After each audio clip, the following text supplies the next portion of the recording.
You're probably wondering why I look a little bit red today. It is not because I got too much sun. It's actually my doctor told me to start taking some niacin, and I didn't get the extended release.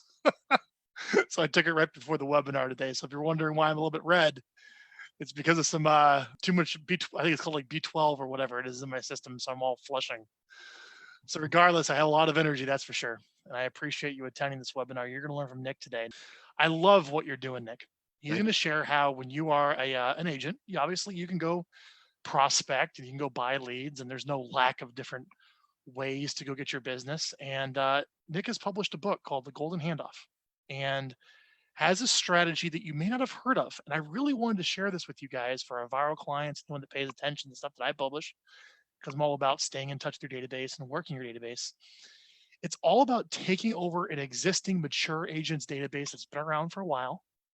And slowly, as they phase out of the business, you fade into their list. Oh, so much easier than having to go out build out entirely on your own. That's something I'd pay for, Nick. Yeah. I think it's a great plan. So we're going to do an interview today, and I'm going to drill Nick with a bunch of questions on how to do that. So if you're interested, that appeals to you of taking over an existing agent's list, all right, and you want to maybe buy them out essentially, all right, because they're maybe looking to retire. Hopefully by the end of the webinar today, you have a good plan on how to do that. Does that sound good? So Nick, let's go back a little bit to your origin story. How did this whole idea came up? How did this whole concept come up in the first place? Share that with us. Yeah, so I started real estate in Portland, Oregon, 2006, and I had started building a little team. And there's people that come and go in real estate all the time. There's always new agents that come in. They last 6 months, a year, 2 years, they get out. But in 2009, 10, and 11, all of a sudden it changed. The market was really bad, and some really good agents started getting out of the business who had great client lists and who had very successful businesses. And they had to move out of town because a spouse's job, or they decided to hang it up and actually retire, or change careers, go to something with healthcare benefits and a steady paycheck. And the woman who I started with had the office right next door to me. And she's in my book, The Golden Handoff. I tell the story of 3 different agents who I worked with because they're all very different. And she was getting into a new career and had done very well in real estate, 6-8 million a year in sales. And I said, hey, I'd love to help your clients now that you're getting into a full-time job. I'd love to help your clients. And she said, well, you're already doing well. I'm going to have this other guy help out because he needs more business. 6 months later, it hadn't worked, right? The guy that couldn't do a good job on his own wasn't able to do well with more people.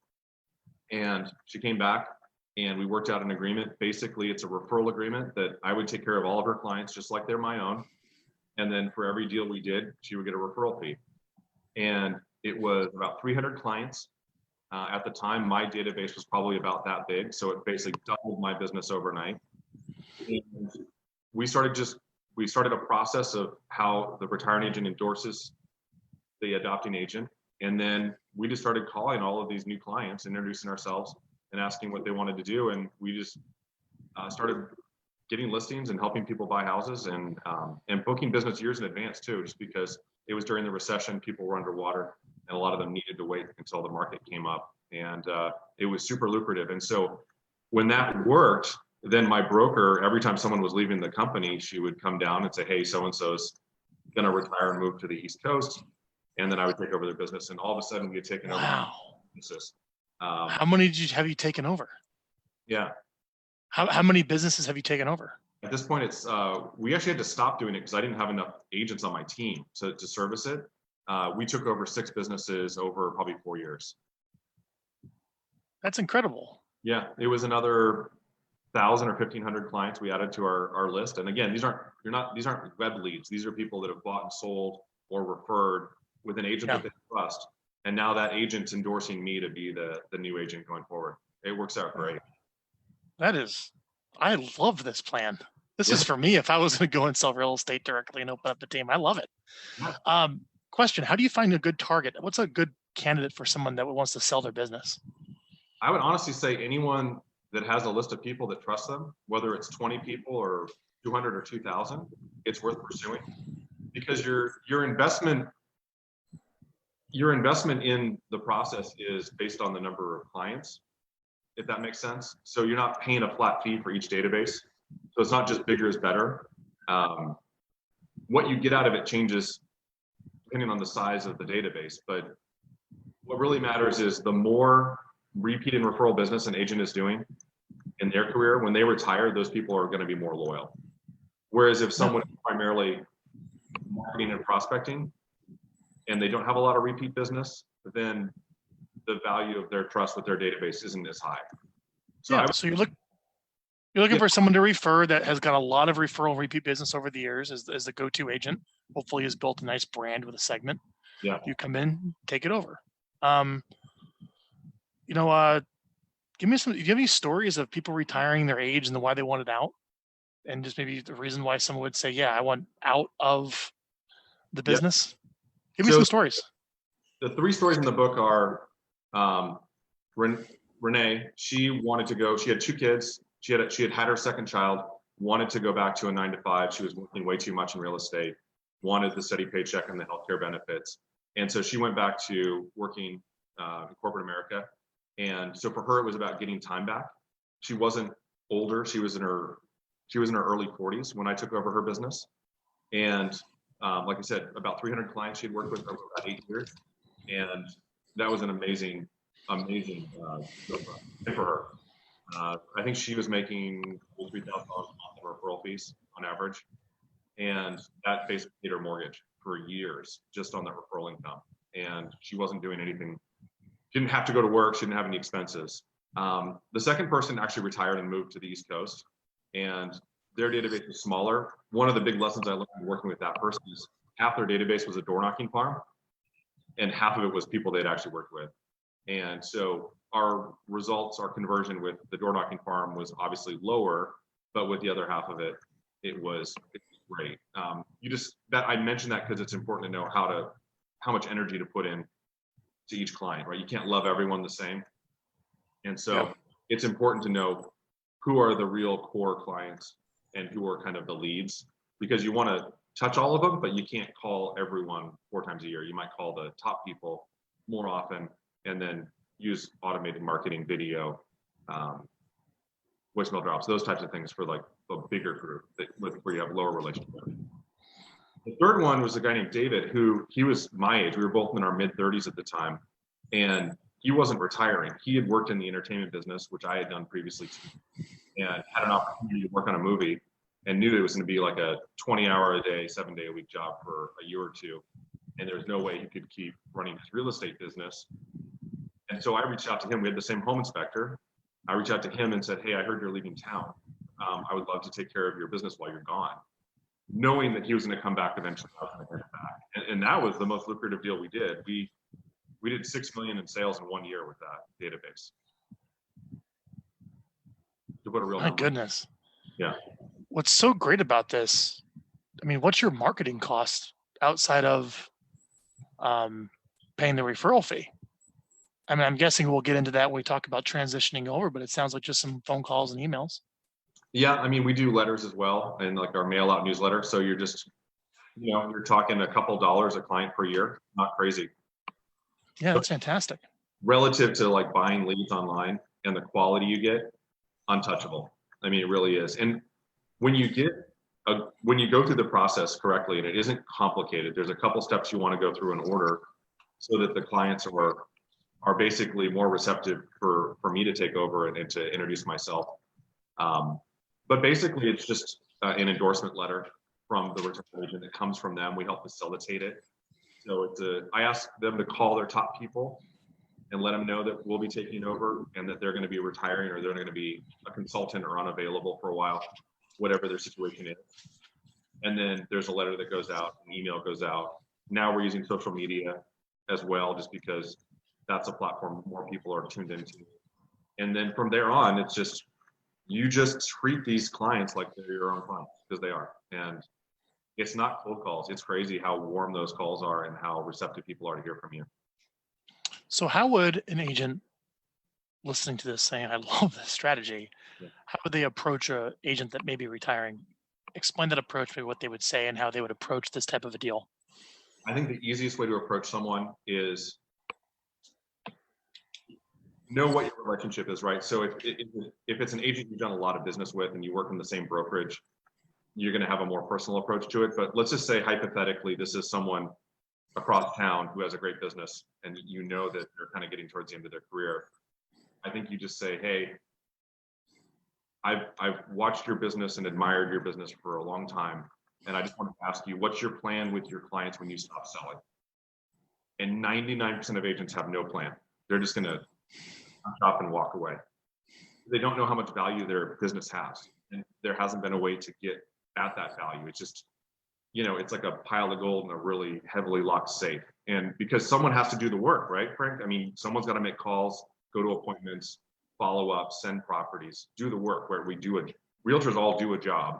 And for a lot of us, it's like a long day and a long week of what we do for our clients. And as soon as someone stops doing it, those clients find someone else that'll do it. And we're all replaceable. I'm replaceable. You are. The top agents, the best agents, 100% referral, repeat business, all replaceable, because everyone already knows 5 agents or 10 agents. And so this is a way that when you're ready to get hired, you can pick the person that takes over and make sure your clients have a good agent and that you get a benefit from it. And it doesn't just go, all your clients are going to just go to hire unless you pick someone for them to talk to and to take care of them. That's great. So let's say this person that's retiring is like, my goodness, you came into my life. This sounds amazing. I am sick and tired of this. I'm going to go cruise the world. And I'm going to hand you over my database. Basically, I'm just guessing all my past clients. Is that more, when you say database, if you really had to be specific on what that meant, like people you transacted business with, right? Yeah, so your top tier, your A people are going to be people that have bought and sold with you or referred you to someone. And then you've got, I think, kind of everyone else. It's people you're in a relationship with that maybe would work with you, that maybe would refer you, or someone that's been in your database because they came to an open house 10 years ago and they read your emails and they, get your newsletter. Again, if you're going to take over a business and someone has, like, our database has 16,000 people in it. Not all of those are A people. Not all of them have transacted with us, but I would argue that until someone says, don't talk to me, I want to be in conversation with them. And again, you might be hands-on with the A clients and the past clients and the referrers in that group. And you might call them twice a year and you might invite them to the client parties. Whereas if someone had 1,000 leads, you're not going to necessarily put the same effort or time into those people because they haven't yet. You're not sure if they're really going to work with you or not. Yeah. But I wouldn't lead them. I think that's a mistake. And I'm curious what your theory is on that, but I see that a lot where agents go, I can't wait to get my database down to a manageable level so I can ignore all these people. It's like, no. You just have the people you spend time on phone calls and direct mail with, and everyone else gets digital. That's the answer with that. Yeah. I want to, this is just so interesting to me because normally when someone thinks of buying a business or taking over a business, you think of in terms of, okay, what's net profit? And let's assign a multiple of 2, 3, 4, 5 times earnings. You give them some cash payment and some buyout. This is not that. No. There actually is no assigning of value. There is no valuation model. It's just, I'm going to take it over and pay you a percentage. And honestly, I think that's way more fair for both parties because here's the problem. Like, until you really get in there, you don't know how strong those relationships are with those clients and that agent who's retiring, right? You don't know if the adopting agent is going to actually make the phone calls and send the letters and do all of that. Now you have a contract and it says they're going to do it, but and it requires no capital. You're not, I mean, are in these agreements, are you giving them a one-time payment up front? No. No, because I don't think that makes sense. Yeah, I know. It's fantastic. It's very different than how you would traditionally think of buying a business. It's not the case. It's like an earn-out agreement on a royalty. The problem with that is that model works when you have like people that are subscribers or people that are doing monthly or annual residual revenue, monthly recurring revenue, or those types of businesses, right? People don't go to their dentist once every 10 years, right? They go get a cleaning and then they get a cavity filled. So that book of business, those people are going to show up a couple of times a year, them and their families. But the problem with real estate is how often do people move? Right? You might have 10 years, 7, 10 years, sometimes more. So all of our modeling in it is based on everyone moving every 10 years. That we just, again, there's no perfect number, but that our model, the economic model in the book is based on people moving every 10 years. That's how you figure out how many transactions you should get in a repeat and referral strong database that you're actually doing a good job working on it. No, so here's a perfect example. So I mentioned David, who went down to LA he's in the book, The Golden Handoff. So I tell his story, and he's back now. He's doing like 25 million a year in sales. Has his own team here in Portland again. And so David left for a year, and I said, "Hey, I would love to help you while you're gone." And I told him how it worked, and he was really excited because he, for a year, had been telling his broker, "I'm going to be leaving town, and I need someone to help me with my business. I don't want to lose my business. I want to come back and have something when I'm done." And they didn't have a solution. It was just, "Oh, just refer it to someone else at the brokerage." Well, but no one's doing the job, right? Someone still has to be making calls, and he couldn't. Correct. Do it. So I came and I said, "Hey, I'm going to do all the stuff you do for your clients. I'll take care of everything. I'll send you referral fees." So in 1 year, we made an extra $150,000 on his book of business alone, and I sent him $50,000 in referral fees. Now, I never in a million years would have paid 50 grand to manage his business for 1 year.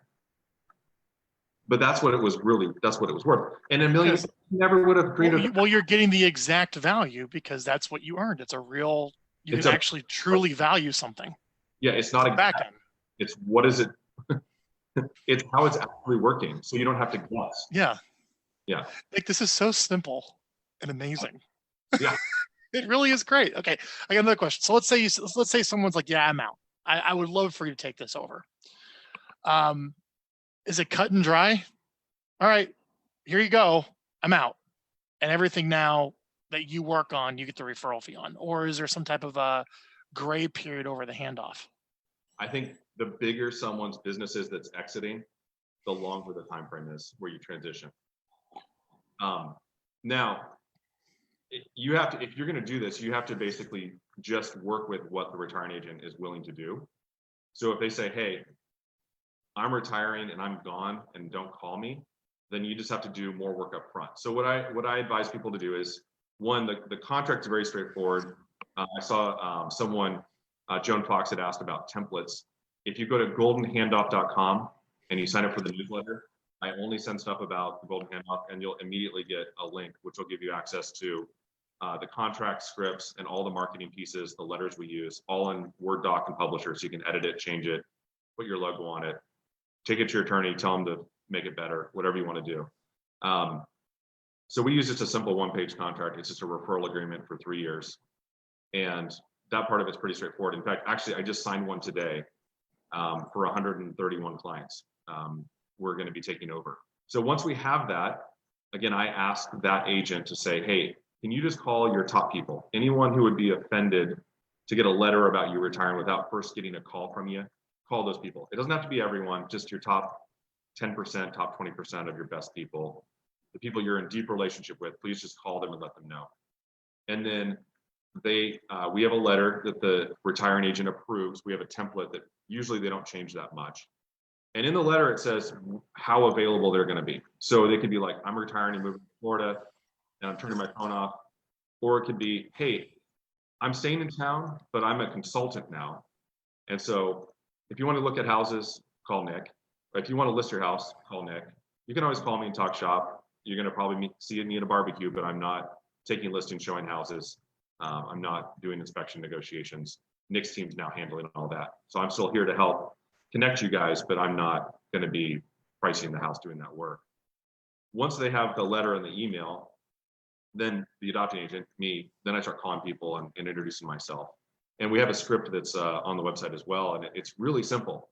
It's just, let's say I was taking over your business, Frank, and I'm calling your people. It's like, "Hey, Joe, this is Nick Crowder. I promised Frank I'd give you a call and check in and see if you had any real estate questions or needs I could help with." That's a whole script, but there's some magic in that, right? So these people, all of the people in the database have gotten multiple contacts about Frank's retiring, Nick's the new agent, and Nick's going to call you, and Nick's going to send you his market updates, and he's going to check in and be available. And if your roof leaks, you call Nick and he'll give you a good roofer. So basically, they've gotten multiple communications saying, "I'm going to call." And so now I'm calling. And so I'm establishing my character, right? I'm keeping my promise to you. And Frank, they're your clients and they like you. They like Frank. So they're like, "Oh, well, Nick's keeping a promise to Frank. I like Frank, so I'm going to talk to Nick." And I'm also not selling him anything, right? You're not selling him anything on that first call. It's just, I promised Frank I'd call and check in and wanted to see if he had any questions or needs I can help with. I guarantee you'll book appointments. You call 300 people, you're going to be booking listing appointments, and people can say, "Oh, I've been meaning to buy a house at the coast, or I've been wanting to buy an investment property," and so you get to just start with that. But it's a get rich slow process, like any kind of relationship stuff, right? Yeah. This isn't Well, leave yeah. by tomorrow. This is, some of them will, but a lot of them are going to be 5 years, 6 years down the road. It's a very, in the real estate business, at least in the circles that most of us run in, it's a very sales culture of dials and contacts and you know what I mean? Yeah. Calling expires and FISBOs. This strategy appeals to somebody who really does not like that culture Right. of the relationships. It's a very different behavior of an individual that will succeed with this type of relationship handoff. It's really how you hand off your firm or your best clients. I love what you said there. So I want to get very specific. When somebody hands over their database, I'm assuming it's like, I haven't seen the contract, but it's like, look, here's a list of all the names that are tagged you, like you own these names. Like, as you said, look, I just took over someone's database and it's like 137 people. So you're very specific on the names of the people that you are paying a royalty on. Yeah. Explain the nuances of that. Let's say I have a giant email list of 16,000 and I have 1,000 past clients. Yeah. How would that work where it's like, okay, they're all yours now, and like they're all tagged me. So if any business comes from that, I know that I get paid. Tell me the nuances of that, how that works. So just depending on what CRM you're using, you want to either source or tag those clients as coming from, like in this case, just say it's you and me, Frank, to keep it simple. So Frank's clients or Frank's database. Yeah. I would give you the spreadsheet. You would put it into your CRM, but it's all tagged or lead sources assigned to me. Yeah. Got it. And you're working out of your CRM. You're not working out of all the other agents' CRMs. No. You want to merge it into your system. Got it. And with 1,000 people, this is a tough lift. I wouldn't expect that you'd get this. I would say, I would want to know out of that, who are your top 100, right? Because that's who I'm going to put the most energy into. And then you'll do higher level stuff with 1,000 that have actually bought and sold.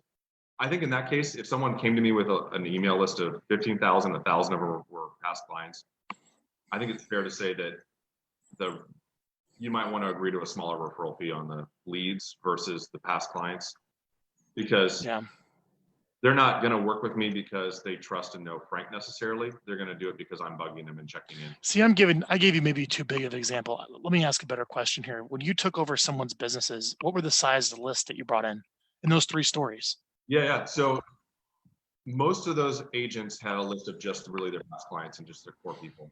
And so a couple hundred, if that? 150 to 400 people. Yeah.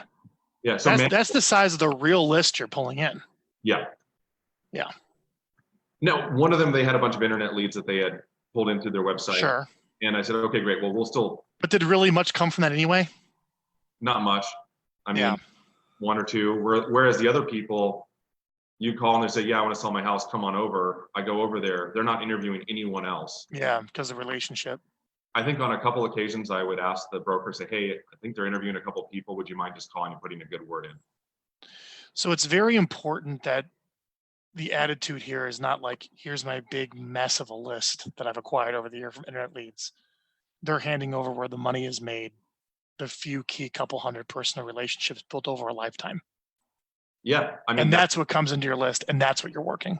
That's what you really want. Yeah. That's the goal. Yeah. That's great. Okay. So I'm assuming you have these contracts and people can figure that out. But at the end of the day, the agent exports a CSV file and sends it over to you. You bring it into your list and source it from them. Yeah. And they're all tagged from the agent. And this is what I pay you on. Right. And I'm assuming there's just a level of trust that when you close it and a lead comes from it, that you pay them. I mean, how do you tell the agent that, yeah, you're actually going to get paid where they trust you? I mean, for me, I'm very transparent and my business is built on trust. So one, I would never dream of doing that, of not on it, because they're helping the business. I think if you're a retiring agent and you want to just double check and make sure someone didn't forget one or one didn't fall through the cracks, just say, hey, I just want to look at a list of every name and address of what you closed that year and match it up against my list at the end and just make sure we didn't miss one. Yeah. I think. What about referrals that come from the people that are sent in.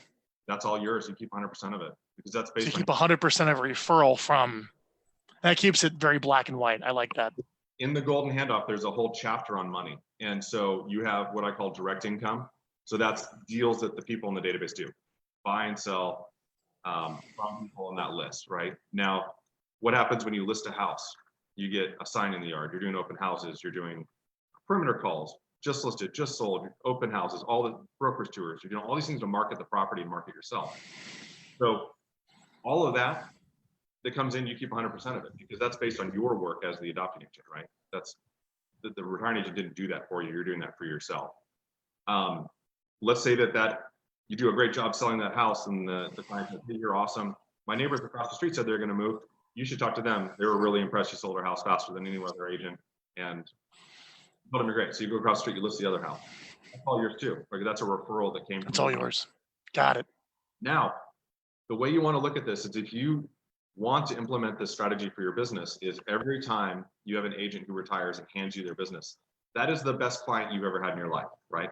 Because who else in your database, who else in your world, your sphere of influence has ever referred you 100 clients or 200 clients? And the answer is, I can't think of any case of that. So that person's now the best person you've ever worked with because they just referred you more people than anyone else. And you want to treat them like that. And so if you're doing a good job staying in touch, giving them updates every month of who you're talking to, who's in escrow, what you have listed, they're going to refer more people to you that they're meeting, right? They're going to be out and about. They're going to talk to people. Mm-hmm. Most people still think they're in real estate, right? Because people are living their own lives. They don't care what their realtor is doing really, right? That's why we have to stay in touch so much is to stay top of mind because there's other stuff that's more important.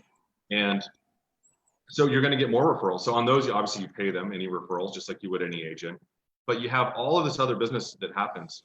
And depending on who you talk to, a lot of agents, for every listing they get, they expect to get one more deal out of it. So you could almost multiply the value of that on the listing side by 2, because you're going to get sign calls, open house leads, neighbors. It's going to turn into more business if you do it right. This sounds incredibly profitable. I mean, you're not spending any money on lead generation. You're not spending money on hiring people to make cold calls. You're not, I think they just came out with something that's kind of a big deal in the real estate industry. Have you heard about it, where the new iPhone blocks all unknown calls coming in? Oh, geez. I knew that. Yeah. We're So the culture in America is going to change to it only rings if it's in the address book, right? Which perfectly aligns your strategy where you're fine. Do you take over the agent's number? So it's a funny story. I was on a panel in Seattle years ago when the book first came out, and one of the guys on the panel had taken over a business in Phoenix, Arizona, in a retirement community. And there was one agent that worked that retirement community, and that agent did everything. And he took over the business. And one of the things he bought was her actual telephone and her telephone number. Oh, yeah. It was, people just called that number when they wanted to sell a house in that neighborhood. And it was, a couple thousand homes in a retirement community. And there was a lot of churn. And he actually bought her phone and phone number. And if I was calling, I want to be calling from the number that the agent was always calling from. Yeah. I mean, in a perfect world, yeah. I mean, most people are using their cell phones and personal numbers. So it's a little tricky. But we're going to have to get back to that if everything else is blocked, right? Well, that's the trend. That's going to be the trend because people are just fed up of all the interruptions. Yeah. This is great, man. I love it. If you are a retiring agent, and let's say you're listening to this going, man, I really need to find I don't know if a buyer is the right word. What would you? Agent. An adopting agent. There you go. Yeah. Perfect. All right. An adopting agent. Okay. What should I do to prepare my business to get it ready for the to approach an adopting agent and say, would you do this with me? So the better of a job you do keeping that information updated, so you got the right phone numbers, emails, addresses. I also like to know who these people are as much as possible. So we use tagged in our database. We don't use the native stages. So I want to know if someone's a buyer or a seller or an investor. I want to know if they've referred. I want to know if they've bought or sold in the past. the more information I know of what they've done and what they think they're going to do next, the better of a job I can do when I take over. So one of the steps I advocate for is sit down with your marketing plan as a retiring agent that says, here's what I do every year to get business. Here's where my business comes from. Here's my client list. And then go over that with the adopting agent and say, okay, what is their marketing plan? Where does their business come from? And then go over that database and look at it. You know, again, if it's 150, 200, 300 people, you can do this. Just print it out and go through it and just do notes on people. Hey, that person works at Intel and they referred 5 people to me from their group. And, you know, I invite them to my Christmas party every year. You know, so, okay, great. We need to keep that guy. He's a hub of a social group. Oh, this guy's a flipper and he does a couple every year and he likes to buy in this neighborhood. The agent will remember a lot that isn't in their notes in their database when you sit down and just go over it together. And so the information that the retired agent either has in their database or can give you before you merge it into yours, it's going to be far more valuable. And again, to me, marketing is all about how do you provide valuable, relevant information to the right people, right? So in our database, we've got builders, apartment builders, flippers, we've got regular home buyers, we've got high end, we've got first timers, we've got people that want to sell, we've got people that have huge portfolios of property. You know, how I communicate about the real estate market to an apartment developer is very different than how I'm going to talk about the real estate market to a first time home buyer. And so the more organized your database is, the more relevant you can stay in front of your people. And so that's why I like tags. It's because I can pull up a list of 60 flippers that I know, and when I find a great deal, and they all want to see that, right? But they don't necessarily care about like tips for buying your first home, you know. But your first time home buyer list cares a lot about that. They don't want to see the fixers, right? They want to see the tips for buying my first home. And so the more you can communicate in relevant terms to the right people, the more people are going to listen to you. I got to ask this question. I know you're not going to like it. Let's talk about the best CRM. Okay. All right. What do you think people should use if they're going to say, okay, I probably need to learn a CRM because I'm going to meticulously take care of this now? Like they probably have kind of not really taken it seriously. Yeah. But if they're going to do this seriously, they're going to have tags, they're going to have notes, they're going to have all these details in every contact. Very well, couple hundred people. What's out there? What should someone use to manage all these things that point them in the right direction? So my generic answer to that is whatever system you'll actually use, and then make sure you can export the tags and the notes. So make sure you can export more than just the basic data. Otherwise, it's going to be a real pain. What we're using when someone doesn't have a database is a program called Close, because it will automate most of the process. It'll kind of pull information in from email, social media. You can import a CSV. It will connect to your phone. It has a pretty good AI component. I'm getting familiar with it. I don't know it super well, but we just had an agent that joined our brokerage and she didn't have a database because her old one had been corrupted. And so we plugged her into that system, came up with 1,000 people from her phone and email and social media accounts. And she's going through and organizing it into her top 100 and calling them and setting appointments right now for people that she had lost touch with where the information was outdated. I like that one. If you've got someone that says, gee, I'd love to sell you my business, but I don't have a database, I would recommend looking at that as a way to build one. I want to kind of mastermind here with you on this topic. Let's say you're a brand new agent and you move to like LA and you know nobody and don't have anything. You're starting from total scratch. Yeah. And you're like, you watch this webinar and you're like, this strategy is for me. All right. You know, you got to start approaching people that have successful businesses. So let's start trying to figure out how we would build like a cold target list of some criteria. So the first thing that comes to my mind is I'd find a broker, go where obviously if they work for a broker, but maybe they have a service like Trend Graphics or Broker Metrics, which allows you to kind of sort through production levels on the MLS. Is there any value in, I would assume there's some value in that. So let's maybe talk about production levels maybe, or how many deals they're doing, or MLS selects to kind of run down. Maybe I could start there to go shopping for who might be a good agent's business to take over. What do you recommend? So I think that's a great idea. And before you go to that stage where you're basically using analytics to create a list of people, and what I would do is you find the people whose businesses are declining because they're probably phasing out.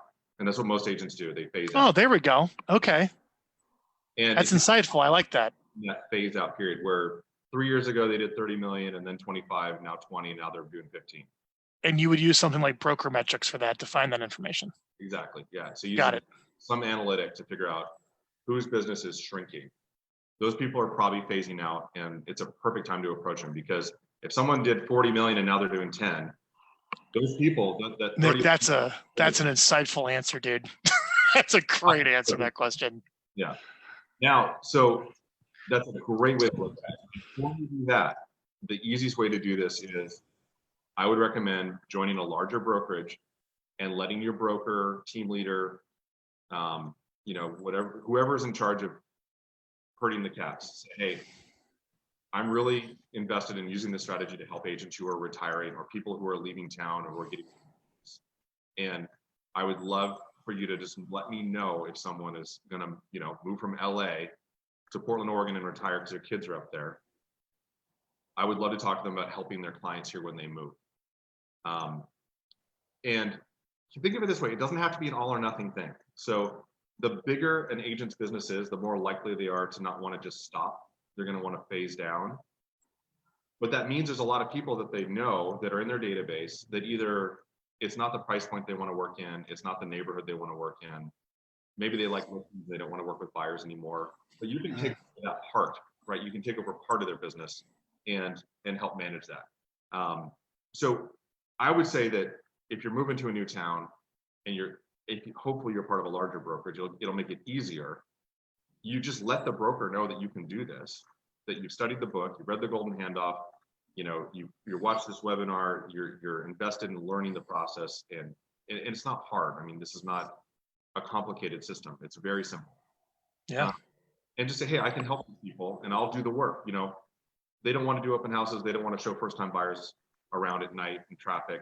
I'll do all that. I want to do it. So I would love to talk to those people. Now, if you do all of that and you don't have enough people to talk to, then using metrics and just honestly cold calling agents and saying, hey, again, I really admire your business. I live in the neighborhood and you have all the signs in my neighborhood, and I just wanted to ask, what's your plan when you stop selling? Because I guarantee you 99% of the people you ask that question have no idea what they're going to do. And so it's a real easy sale if you say, hey, you have something that's really valuable and you don't know it, and I'm going to help you get the value out of it. That's really what you're doing. That's it. That's great. Think of it like this: like someone has a car they think's worth $100, and you're like, I'm going to help you get $100,000 for that car. And they were going to just send it to the junkyard because they thought it was worth $100. They didn't get anything for it. And if you show them how to get it without having to do the work, you can be their hero. And what's great about this is they're just canceling all their expenses. You're not taking over their overhead. You're not taking over any of their expenses. Exactly. All you want are the names, so they can just be out of it and you're not taking on the burden of any expenses. And I would guess all their staff, they just let them all go and just end with it. And then here's the names and pay me a referral fee. If someone's doing 100 million a year and they've got a big staff and you're doing 20, you're going to need some of that staff. So just keep that in mind. Yeah. And you want it. I mean, that's like a plug and play situation. Yeah, just go and I'll pay you over here, hire me. You have to look at the situation at hand, right? If your database is 100 or 200 people and you're going to add 200 people, you could probably handle that. Probably handle the call, the cost of the mailing. That's not a big deal. You're not going to necessarily need staff help. But yeah, you're not taking on their overhead. You're not taking over their choices. You're taking over basically the client relationship and managing that and doing the job of a real estate broker with those people. That's great. All right.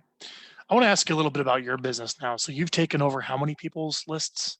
I just looked, I think it's 6. And 6. we're signing one up, actually another one today. So that's another 131 people, all high income earners, close in city of Portland people. And how many people work on your real estate team? Right now we're 10. 10. Yeah. Can you give me an idea of what they do all day long? Because it has to be a different culture than some people run their offices. Yeah. Of just calling other people's relationships for referrals and for business.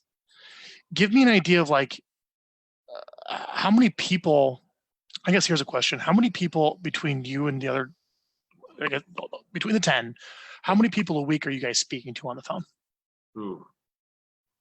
I mean, our goal is not a number, but it's just to really try to make it a habit that for an hour every day, we're reaching out to the database. So for an hour, we're having conversations, and we're not at appointments. We're not doing stuff online. We're just calling people. So it's just an hour a day of prospecting for each person? That's our target. Yeah. That's pretty low, relatively speaking, compared to what the industry says, like 3 hours. Yeah. I mean, that comes down to your conversion, right? If I'm calling expireds for 3 But hours. you have a very good conversion rate. Right. So Yeah. my track record is for every 20 people I call, I probably get a referral or an appointment. Yeah. And for every 10 I talk to, it's probably the same number.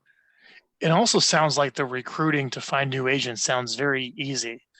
Hey, I just got all these great relationships of people that are going to be happy to talk to you. Will you reach out to them? Yeah. Is a much better, Then call this easier. Yeah. Than, go door knock strangers or something like that. Yeah. No, it's a lot warmer, and again, your conversion's higher. And again, it's not a cold call, it's a cold call, because No. you're there to help these people. You're not there to bother them. And they really, the clients, here's the other thing that was an aha for me was when I first did it, I thought it would be more like a cold call. I really did. And I was, I had that little call anxiety about I'm calling these 300 people and geez, I hope this works. No model for this yet. I didn't know someone that had done it. I didn't have any proof that it would work. I thought it would work. I believed it would work. Did it. I was really surprised at how many people were grateful that their agent thought enough of them as clients to make sure someone was there to help them. So it wasn't like my fear was these clients would feel like they were sold like a commodity. But the reality is when you go through the process and you have the right conversation and you say the right things and you approach it as a servant and as someone that's truly there to help them, they really are excited that their agent found someone to take care of them in the future because they weren't going to be there anymore. Because again, 99% of agents, what happens? They just go away, right? So what happens if you're the last person that bought a house with that agent? And then 6 months later, your furnace dies and you're like, well, geez, what do I do? Did I have a home warranty? I don't remember. Who do I call? How do I deal with this? And they call their agent, the phone's unplugged. No one wants to be the last person to, buy a Saturn car when they stop making Saturns, right? Yeah. My mom had an Oldsmobile. They don't make those anymore, do they? Oldsmobile, what's up that one? Yeah. Okay, this is very interesting to me. I got a couple other kind of insights here. When you think of retiring, you think of someone older, 50, 65, right? Retirement age, supposedly. Yeah, but that's certainly not the case. It's anyone whose production's declining. It could be someone in their early 30s that built a good team in their 20s. That's like, I'm on to my next thing. I went out of this. I'm going to do something else. Right. Age has nothing to do with it. Yeah, I mean, it doesn't have to be. It's not just about old. And honestly, if someone it's a wrong association with the word retiring. It has nothing to do with age. Yeah, I would say you're looking for people who are leaving the business, leaving the market, or want to give up part of what they've been doing. They want to focus in on one piece. So here's a good example. There's a realtor in town I know pretty well, and he's kind of switched to doing his own development work, and he works with a couple other core investor developer clients, but he's not doing open houses. He doesn't want to show houses and take listings for people out in the burbs. He wants to focus on building houses, building apartments, and then working with other guys to do that, because that's what he's passionate about. So he's not retired, he's not out of real estate, but he's definitely out of some parts of it. And a lot of it too is just people are more mobile now. I mean, people don't just sit in their hometown their whole life, not as much as they used to. I mean, they come to Portland, try it out. They live here for a couple of years. They don't like the rain. They move to San Diego, right? They get tired of the traffic in San Diego and they decide to move to Marfa, Texas, Or Texas. And then they leave to get the taxes and they go to Texas. There's no taxes. Yeah. Yeah. That's the reason. So people bounce around a lot. And so you could have someone that comes into your market, works there successfully for a couple of years, builds a database of a couple hundred people or 100 people, and they've got good relationships and they've done a good job. And there's still a ton of value in that. Nick, this is great. Yeah. I mean, I would assume I'm going to read your book. I need to go through your book. I checked out your stuff on your website, but I love this. It's so fundamental. There's no disruption. There's no technology. You know, the lead hasn't been being sold off to 10 people. You're not being treated as a commodity as a real estate agent. You're not dropping a fortune on marketing dollars. You're not having to go out and cold call and grind it out every single day, facing endless rejection. Right. This sounds like a wonderful way to build a business. Why don't more people do this? Well, I mean, the book's only been out a couple years. Unfortunately, a lot of realtors don't read that often. I'm a big you know, I've been working hard to make sure this idea gets penetration. And Yeah. it up as part of their financial wellness program for realtors. So Mhm. that's a boost. So it's getting promoted and it's becoming more and more common that people are aware of it. Sales are picking up on the book every month, which is great. My goal is to change how people retire in real estate and to change what happens to the clients. That was my goal. And I think that we're on our way there. And as our market starts to shift and slow down in different places, and agents who had been reticent to retire because they're making so much money and it's so easy, I think a lot of them now are going to take this as their curtain call. And so the timing is perfect really for this to be able to identify people who are phasing down or who are finally ready to give it up, and to ask the question of what their plans are with their clients. And like I said, 99 out of 100 agents are going to end up being a seller to you because they don't have a plan B. They don't have a big team where they're going to have their team take over. That's the only other thing is there's like business partners where one takes over for the other, or there's a team where the vice president of the team now becomes the leader and they take over and kind of buy out the owner, but everyone else just kind of fades away. So I think people haven't been doing it because they didn't know it was an option. No, it's just not something someone thinks about it, but it makes so much sense. Yeah. Nick, if somebody is really digging this, where do they go to get the book? Where do they go to get more resources? What's the next steps for someone watching this webinar today? Perfect. So number one place is goldenhandoff.com. So we try to update that with new information. Sign up for the newsletter there and you'll get access to all the scripts, contracts, letters, marketing pieces, all editable format.